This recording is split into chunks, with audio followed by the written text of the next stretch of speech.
Dan ilmu yang diajarkan beliau itu bisa mengurai semua urusan. Makanya cari obat itu yang holistik.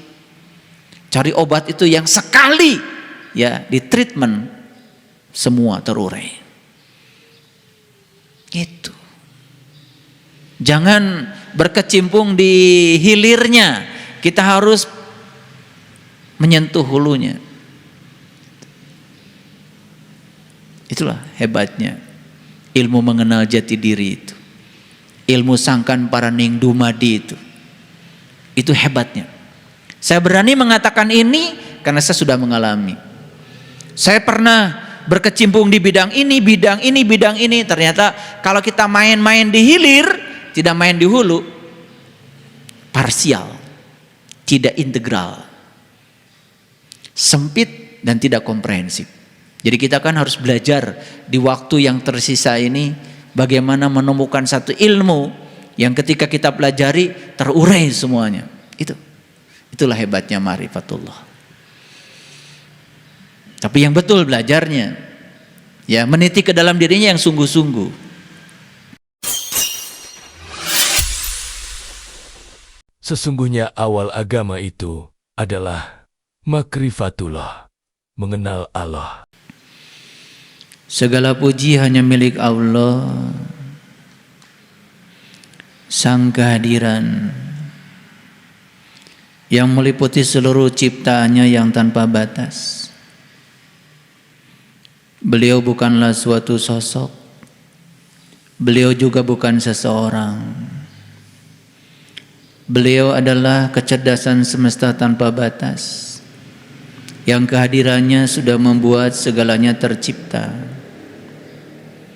yang kehadirannya membuat segalanya bergairah, yang kehadirannya membuat semuanya berkarisma, berwibawa, yang kehadirannya membuat segala sesuatu menjadi berdaya. Tanpa kehadirannya, suara saya pun nyaris tidak akan terdengar. Tanpa kehadirannya, majelis taklim ini pun tidak akan terselenggara. Tanpa kehadirannya bahkan sebuah lampu pun tidak mungkin bisa menyala. Tanpa kehadirannya alat-alat elektronik kita pun tidak mungkin bisa berjalan. Dialah yang awal, dialah yang akhir, dialah yang zahir, dia juga yang batin. Dia yang nyata, dia juga yang tidak nyata. Mari kita sadari sepenuhnya bahwa sesungguhnya beliau tidak pernah meninggalkan kita walau sedetik pun. Perasaan ditinggalkan hanyalah ilusi pikiran kita. Perasaan ditinggalkan hanyalah gap yang terjadi karena kita sering melanggar titah dan perintahnya dari dalam. Perasaan ditinggalkan semata-mata karena kita sering menjauh dari dirinya. Perasaan ditinggalkan semata-mata karena kita sering menyimpang dari sifat ilahinya. Oleh karena itu mari kita hadirkan dia sepenuhnya di majelis ilmu ini. Sadari kehadirannya lewat nafas kita. Sadari kehadirannya lewat seluruh energi yang memenuhi seluruh sel dalam tubuh kita. Sadari kehadirannya yang membuat kita bisa melihat. Sadari kehadirannya yang membuat kita bisa mendengar. Sadari kehadiran yang membuat kita bisa bernafas. Sadari kehadiran yang membuat kita bisa bicara. Sadari kehadiran yang membuat kaki kita bisa digerakkan. Sadari kehadiran yang membuat tangan kita bisa bekerja. Ya Allah, Ya Rahman, Ya Rahim, segala puji hanya milik-Mu. Alhamdulillahi Rabbil Alamin.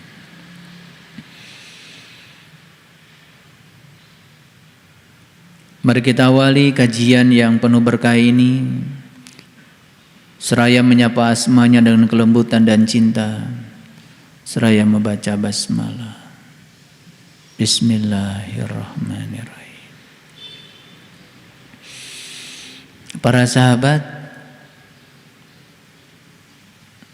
kita itu bisa melihat yang terlihat,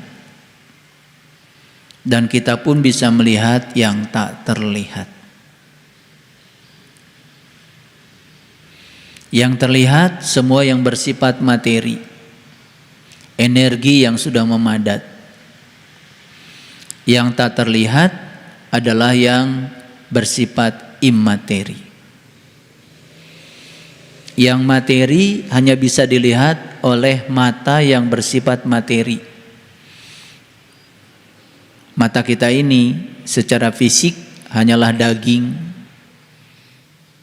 saraf, pembuluh darah, semuanya materi. Yang bersifat imateri tidak bisa dilihat dengan mata materi. Yang bersifat imateri hanya bisa dilihat oleh mata yang imateri. Ada persamaan antara cara melihat mata yang materi dengan mata yang imateri. Persamaannya adalah dua-duanya memerlukan cahaya. Dua-duanya memerlukan cahaya. Kalau kita melihat yang materi dalam kegelapan, nyaris kegelapan itu membungkus materi itu sampai kita tidak bisa mengidentifikasi yang kita lihat.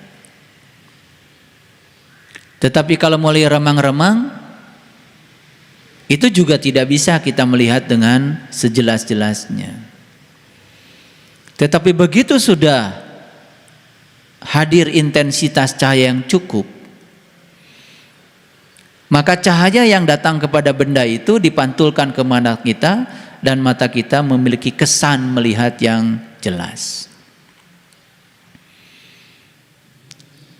Jadi kesimpulannya, sepanjang kegelapan itu masih ada akibat ketidakhadiran cahaya, maka kita tidak akan pernah bisa menyaksikan sekalipun itu yang bersifat wujud materi. Karena kegelapan itu telah membungkus materi itu. Jadi intensitas cahaya yang hadir itu membantu untuk bisa melihat lebih jelas. Jadi kenapa video ceramah saya ini harus pakai lampu? Kan supaya kelihatan semua yang ada di sini dengan jelas. Bahkan jerawat saya aja gara-gara dikasih lampu terlihat jelas. Ya kan? Karena ada juga yang memperhatikan di YouTube, katanya ya guru lagi jerawatan, berarti gara-gara lampu sebetulnya.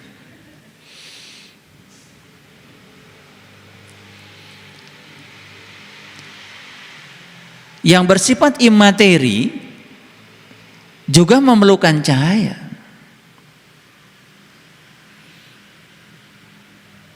Dan cahayanya berasal dari matahari ruhani. Dan matahari ruhani itu sampainya kepada kita itu tergantung kepada kabut-kabut yang kita ciptakan. Dan kabut itu berasal dari pikiran. Makanya kabut ada dua, kabut warna putih, kabut warna hitam. Dua-duanya juga penghalang. Bedanya kalau sudah hitam, kabutnya biasanya turun hujan. Itu saja. Jadi oleh karena itu, pikiran masih terjebak pada dualitas. Maka dualitas itu menjadi penghalang untuk datangnya sang matahari ruhani yang menyebabkan penglihatan kita menjadi tidak jelas pada aspek yang ruhania. Jadi kenapa untuk meniti ke dalam diri itu perlu ada puasa? Puasa dalam pengertian menahan lapar dan dahaga di siang hari. Karena sudah terbukti bahwa makanan, apalagi dalam jumlah yang banyak, itu menurunkan kesadaran. Ketika kita makan dalam porsi yang besar, biasanya tubuh pun mulai lemas. datang ngantuk dan kemudian tidur. Bukankah tidur itu tidak sadar? Jadi turunnya kesadaran itu sangat berbanding lurus dengan bagaimana kita mengolah tubuh ini. Jadi oleh karena itu, belajar spiritual itu tidak cukup menghadiri pengajian, tidak cukup menghadiri kajian, tetapi belajar spiritual itu belajar setiap saat. Terutama pada saat kita harus belajar menerima sesuatu yang sangat kita tidak suka dalam hidup. Belajar yang kita suka, menerima yang kita suka, tidak usah belajar.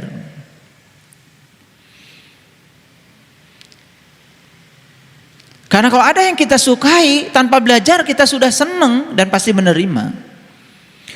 Tetapi menerima yang tidak disukai, disitulah kita belajar. Sayang sekali, ruang kelas itu sering ditinggalkan banyak orang. Kosong ruang kelas itu. Karena kita hanya siap menerima yang kita sukai. Dan menerima yang kita sukai tidak perlu belajar. Tidak perlu. Ruang kelas itu justru isinya adalah segala hal yang kita tidak suka. Dan kita sering lari dari ruang kelas itu. Bagaimana kita bisa lulus dalam kehidupan? Karena di ruang kelas itu pembelajarnya kosong. Itu.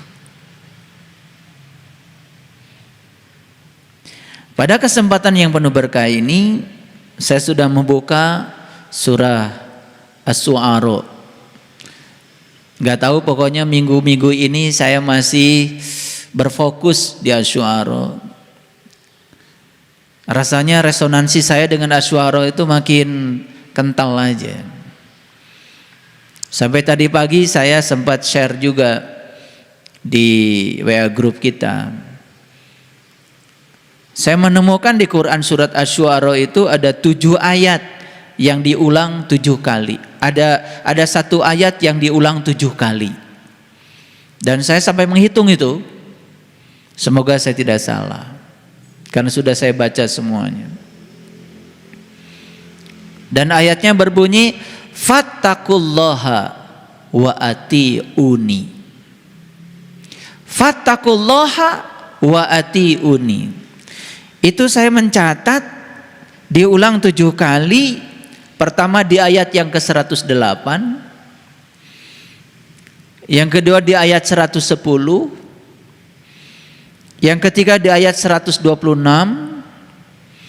yang keempat di ayat 131, yang kelima di ayat 150, yang keenam di ayat 163, dan terakhir di ayat 179. Diulang 7 kali. Fattaqullaha wa ati'uni. Itu sebetulnya dialog antara Nabi Nuh dengan para pengikutnya. Makanya ada cerita Nabi Nuh bikin kapal. Di mana bikin kapalnya Nabi Nuh? Di gunung. Kok bikin kapalnya nggak di laut? Karena nggak ada cerita dengan laut ini, nggak ada. Ini cerita dengan gunung. Bikin kapalnya pun di gunung, karena nggak ada cerita dengan laut. Karena kapal yang dimaksud di ayat ini itu nggak ada kaitannya dengan kapal seperti feri yang untuk berlabuh, menyeberangkan masyarakat dari Jawa ke Sumatera, menyeberangkan masyarakat dari Ketapang ke Gilimanuk, bukan itu. Tidak ada kaitan sama sekali dengan kapal itu. Makanya kapalnya dibikin di gunung. Dan gunung di Quran selalu merujuk kepada puncak kesadaran manusia. Jadi sebetulnya kapalnya Nabi Nuh itu adalah sebuah kendaraan besar yang akan mengantarkan seseorang menuju pada puncak kesadarannya. Kalau gitu mana kapal besar itu? Tidak usah saya jelaskan ya. kendaraan besar yang dapat mengantarkan seseorang menuju puncak kesadarannya. Dan siapapun yang hari ini tekun menggunakan kendaraan yang diberikan Allah kepada dirinya untuk mengantarkan dirinya ke puncak kesadarannya, tekun di situ, itu masih satu kapal itu dengan Nabi Nuh. Dan siapapun yang sudah berkhianat kepada Nuh, berarti sudah tidak menggunakan lagi kapal pemberian Tuhan untuk menuju puncak kesadarannya. Makanya di ayat yang ini nanti kita akan tunjukkan. Saya tunjukkan dulu deh supaya percaya sama saya. Kalau nggak ditunjukkan nanti malah nggak percaya. Kita lihat dulu deh ayat 120. Seperti biasa pembelajaran dengan saya loncat-loncat. Kelihatan loncat-loncat ayatnya. Tetapi sebetulnya struktur pembelajarannya tidak loncat-loncat karena saya mendengar apa yang ada di dalam. Summa agrokna ba'dul baqin. Summa agrokna ba'dul baqin. Kemudian sesudah itu kami tenggelamkan orang-orang yang tinggal. Nih. Nanti kita akan lengkapi ya ceritanya. Jadi ini adalah cerita orang-orang yang sudah sepakat untuk satu kapal bersama Nuh untuk melakukan suatu proses perjalanan menuju kepada puncaknya kesadaran, dan masing-masing sudah dibekali kapal-kapalnya itu. Makanya ada doa naik kendaraan. Nah, doa naik kendaraan itu bukan naik Avanza, Xenia, Innova, tidak ada kaitan dengan itu.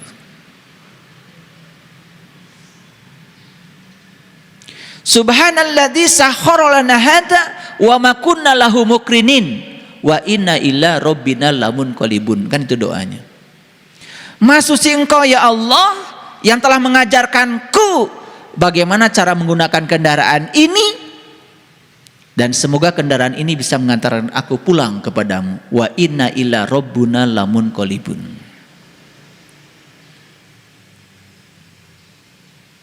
Jadi beruntung sekali itu yang sudah punya kendaraan dan tahu cara mengendarainya. Karena banyak yang punya kendaraan tetapi nggak bisa nyupirnya. Jadi kendaraannya masih diparkir di garasi. Makanya tidak pernah pergi kemana-mana. Hidupnya di situ-situ saja. Makanya ada pepatah orang Sunda mengatakan, sing bisa init bari cicing, milampah tengah lengkah. Itu hebatnya kendaraan kita tuh. Initnya bari cicing, milampah tengah lengkah. Gitu. Jadi kendaraannya nggak kemana-mana. Tetapi perjalanannya sudah kemana-mana. Gak melangkah kemana-mana, tapi langkahnya sudah sangat jauh. Jadi saya ingin menyampaikan selamat buat para sahabat yang sudah bisa melangkah ya, menembus sempadan langit. Bayangkan, secara fisika, orang mau meninggalkan bumi saja harus membuat yang namanya pesawat yang bisa memiliki escape velocity, kecepatan lepas dari bumi. Berapa kecepatan awal dia sehingga dia memiliki momentum yang cukup untuk melawan gravitasi sampai dia menjadi lepas dari gravitasi bumi. Itulah yang dikerjakan oleh satelit. Makanya satelit baru bisa mengangkasa di tempat di mana gravitasi bumi sudah tidak bekerja lagi. Kalau gravitasi bumi bekerja, jatuh ke bumi. Makanya dia terus aja beredar, hanya menggunakan energi yang sedikit.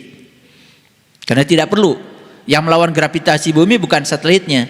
Yang melawan gravitasi bumi itu adalah pesawat yang melepaskan satelitnya. Namanya apa? Roket. Roket kan begini, meninggalkan bumi, tapi setelah di sana kemudian lepas, ya selesai. Makanya di angkasa ini banyak sekali sebetulnya sampah-sampah angkasa. sampah-sampah satelit yang sudah tidak berguna lagi. Karena satelit itu punya lifetime, punya waktu, punya umur tertentu. Dan di sana itu sampah banyak dan tidak bisa jatuh ke sini karena sudah di luar gravitasi. Nah, untuk melepaskan diri ya dari bumi supaya tidak balik lagi ke bumi, diperlukan kecepatan awal, namanya escape velocity, kecepatan lepas. Makanya ada film judulnya Lepas dari Penjara. Ya. Escape from Alcatraz. Oh, itu ada filmnya kan itu. Jadi lepas dari Alcatraz. Diperlukan effort, diperlukan energi awal itu untuk melepaskan diri. Ini nih. Yang mau melepaskan diri dari dualitas perlu energi awal. Perlu memiliki momentum yang kuat, perlu memiliki kecepatan. Yang memble ya, akhirnya yaitu seperti umatnya Nuh yang tertinggal dari kapalnya. Sudah memble, nggak tahu diri, lambat belajar tapi nggak mau belajar. Harusnya kalau tahu diri, saya lambat mengerti. Kalau lambat mengerti, siapkan waktu lebih banyak daripada yang cepat mengerti. Ini sudah tahu lambat mengerti, tetapi tidak menyediakan waktu banyak untuk memahami.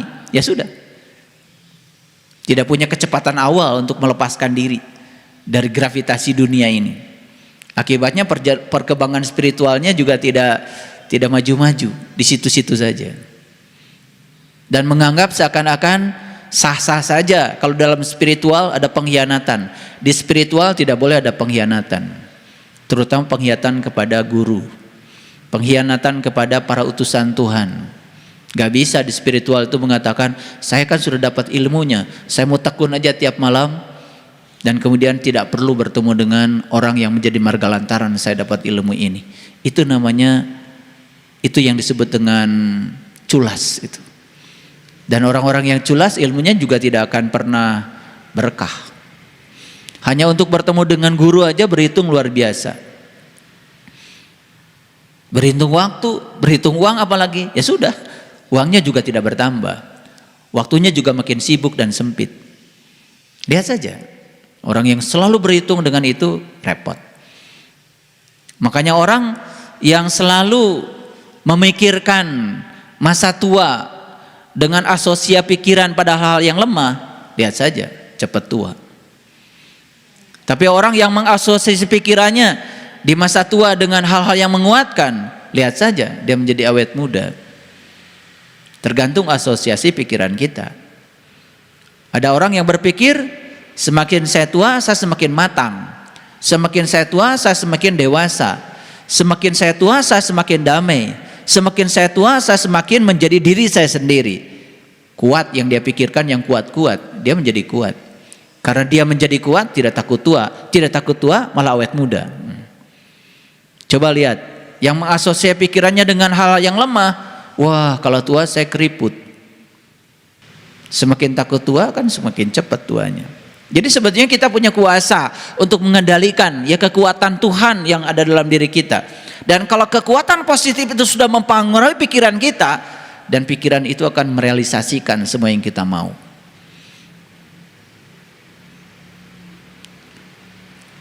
Bulan-bulan ini saya banyak sekali ya kedatangan tamu.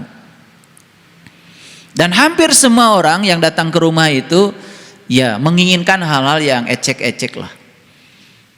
Pengen selesai dari masalah, pengen urusan keluarga beres, pengen penyakitnya hilang. Bagi saya itu ecek-ecek. Gak ada yang pengen, saya pengen bersama Allah gitu, jarang. Padahal itu adalah muaranya. Kalau sudah bersama Allah, gak ada yang mustahil kok, semuanya beres. Maaf ya, mengurai masalah hidup mulailah dengan mohon maaf, ikut pelatihan ini itu yang bersifat katanya bisa mengeluarkan segala yang ada di alam bawah sadar dan lain-lain.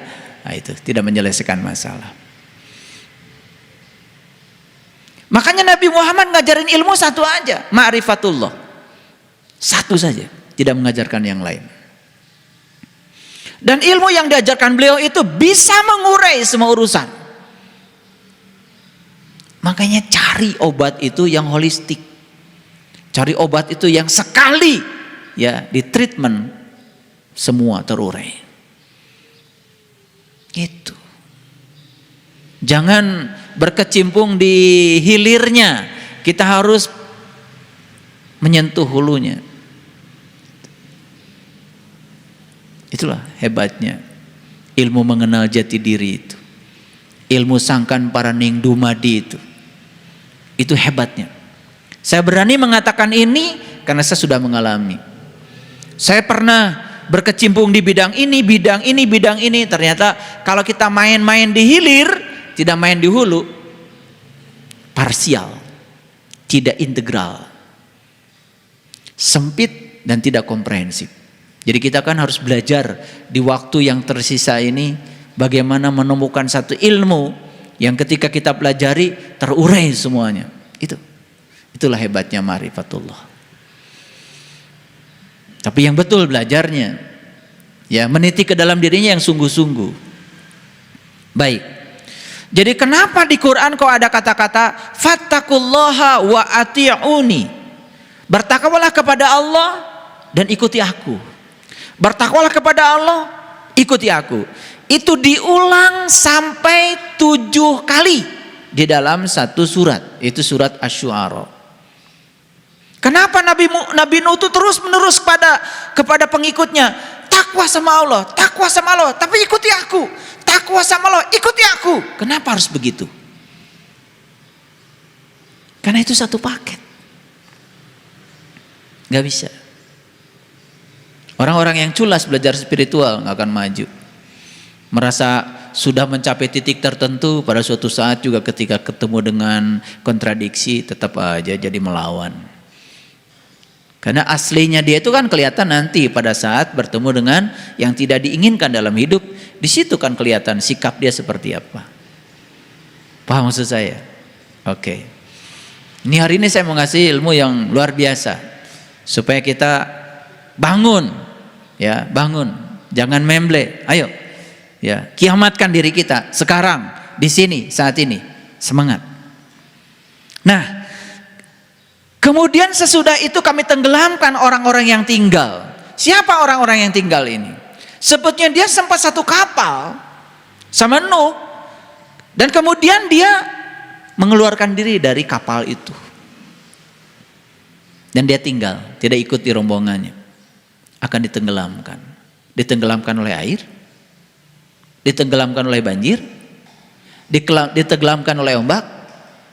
Sekali lagi, cerita tentang rombongannya Nuh tidak ada kaitan dengan laut, tidak ada kaitan dengan ombak. Sebetulnya yang lebih mengerikan itu bukan ditenggelamkan oleh ombak yang berasal dari laut, tapi kalau kita sudah ditenggelamkan oleh ombak yang berasal dari ketidakmampuan kita mengendalikan kehidupan. Ombak yang berasal dari hawa nafsu kita, dari pikiran kita. Itu yang paling berbahaya. Dan hampir semua manusia bisa tenggelam dengan ombak ciptanya sendiri. Di sini, ombak yang di sini jauh lebih berbahaya daripada ombak yang di laut.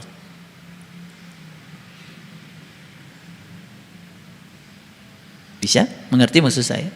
Oke. Ini baru rambu-rambunya. Dan sekarang saya ingin menjelaskan dulu ayat yang ke-119. Nah, disinilah kan diceritakan tentang kapal. Ya. Fa'anjainahu wa ma ma'ahu. Ya, fil fulkil mashhun. Maka kami selamatkan Nuh, ya. Dan orang-orang yang besertanya. Fa'anjainahu wa ma ma'ahu. Jadi yang diselamatkan bukan hanya Nuh. Yang diselamatkan Nuh bersama orang-orang yang mengikutinya. Wa ma'ahu. Ma'a itu bersama, ya. Filkul fil masyun, ya, yang berada di dalam kapal yang penuh dengan muatan itu. Jadi itu yang diselamatkan. Ada 2 ya, Nuh dan orang-orang yang bersama Nuh. Ya terserah mau satu kapal atau tidak. Ini bukan iklan, mau satu kapal atau tidak. Mau keluar dari kapal ya silakan, itu pilihan. Pilihan. Pesan saya cuma satu. Ya. Kalau seseorang itu mendapatkan guru baru dan menjelekkan guru lamanya, sudah dipastikan guru baru yang didapat ini nanti setahun 2 tahun juga akan dijelekan lagi. Itu karma. Begitu dia berfokus pada keburukan seorang guru, dia juga akan berfokus pada keburukan guru berikutnya. Karena fokusnya bukan pada kebaikannya. Padahal kebaikan dan keburukan itu kan hanya penilaian kita saja. Dua-duanya adalah sisi-sisi kebenaran. Gitu. Makanya kenapa kita diajarkan Allahumma sholli ala Sayyidina Muhammad wa ala Ali Muhammad. Kalau kamu menerima Muhammad, terima juga dong keluarganya Muhammad. Tidak bisa itu, satu paket. Jadi baik dan buruk itu kan pikiran kita. Itu penilaian kita. Dan kita selalu mengikuti baik dan buruk berdasarkan pikiran kita. Kita sedang mengikuti diri palsu kita, bukan mengikuti diri kita yang sebenarnya. Padahal dua-duanya sisi-sisi kebenaran. Kenapa saya harus bicara ini? Karena belajar spiritual itu banyak sekali hambatannya. Banyak sekali. Hambatan yang paling besar adalah hambatan yang diciptakan oleh pikiran kita sendiri. Makanya miliki kesadaran yang tinggi supaya tidak dihasut oleh pikiran. Kemarin di kajian khusus saya jelaskan 8 metode pikiran menghasut kesadaran. Semoga para sahabat dengar ya, rekamannya ada, cuman tidak di-upload di YouTube. Nah, sekarang pertanyaannya, kenapa ya? Saya perlu menjelaskan ini karena saya melihat dan menyaksikan dengan mata kepala saya sendiri, ya, orang-orang yang dalam perjalanan spiritualnya itu culas. Nih culas, pinter kodek kalau bahasa Inggrisnya. Dia kira dengan fatakulloha cukup, nggak cukup. Wa atiuni. Rumi, sekelas Rumi ketika ditanya, kalau ini gurumu, ini Tuhanmu, siapa yang akan kau sembah lebih awal? Rumi mengatakan, aku sembah guruku, baru aku sembah Tuhanku. Loh bisa begitu? Karena aku bisa mengenal Tuhanku lewat guruku.